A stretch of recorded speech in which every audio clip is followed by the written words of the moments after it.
चोरी अभियोग में नाबालक को विद्युत खुंटे बांधिले लोके। ढेंकानाल जिला कामाक्षानगर थाना जिरिडीमाली छक निकटे घटी घटना। गतकाली जिरिडीमाली छकर एक दुकान चोरी करथिबा अभियोग में लोके एक नाबालक को विद्युत खुंटे बांधि पकाइथिले। परे खबर पाई पुलिस नाबालक को उद्धार करथिला। सेबरे घटना को नहीं पुलिस प्रतिक्रिया मिल पारि नाही।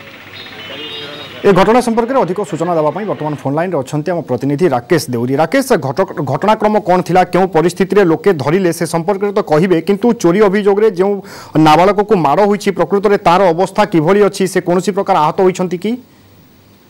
कविपटी मु कहि रखे आज घटित कामाक्षानगर रे एमिति एक अभावनीय घटना जहाँ की कामाक्षानगर थाना मात्र 1.5 किलोमीटर दूर में अवस्थित जिरिडामाली छकर गतकाली विलंबित राति में ये नाबालक तार जहाँ से कहूला तार अन्य दुई सहयोगी कैबिन किसी सामग्री चोरी करते सामग्री को से पाखे दुकान बिक्री कर आनला बेले से धरा पड़ता। तापर से स्थानीय लोक मैंने एक विद्युत खुंटे बांधि देते जहाँ आम पाखे विजुआल कलेक्शन होती जहाँ लोकर से आणु बाड़ा टीका हुई कि समस्त सामग्री दिखाला संपूर्ण कि प्राय अधघंटे इतने पाखे थाना थाई थाना कौन सूचना नाला विशेष उद्धार कर कामाक्षानगर